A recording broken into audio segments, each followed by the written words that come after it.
বিস্তরভাবে এটাকে লিপিবদ্ধ আকারে উপস্থাপনের প্রয়োজন নাই।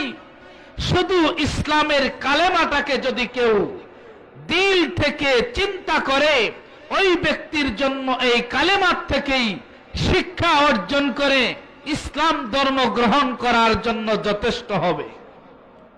ইসলামের কালেমাটা কি? লা ইলাহা ইল্লাল্লাহু মুহাম্মাদুর রাসূলুল্লাহ সাল্লাল্লাহু আলাইহি ওয়াসাল্লাম। লম্বা একটা বাক্য, লম্বা একটা কালাম, লম্বা একটা বাক্যের ভিতরে কতগুলো অক্ষর নিয়ে এসেছে।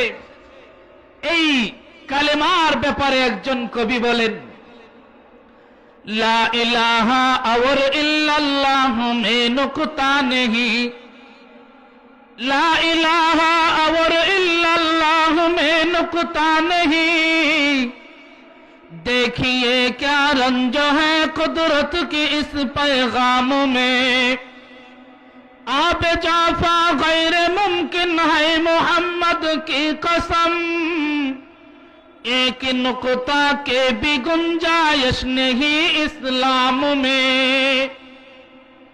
कवि डाक दिए बोलेन, ला इलाहा और इल्लल्लाह में नुक्ता नहीं, देखिए क्या रंज है कुदरत की इस पैगाम में। আল্লাহ তাআলার কুদরত জাহির করেছেন এই কালেমায়, আল্লাহ তাআলার কুদরত প্রকাশ করেছেন এই কালেমায়।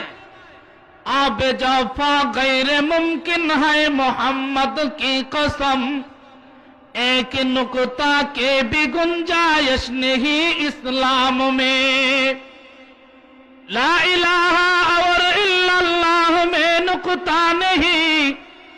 लंबा একটা কালেমা,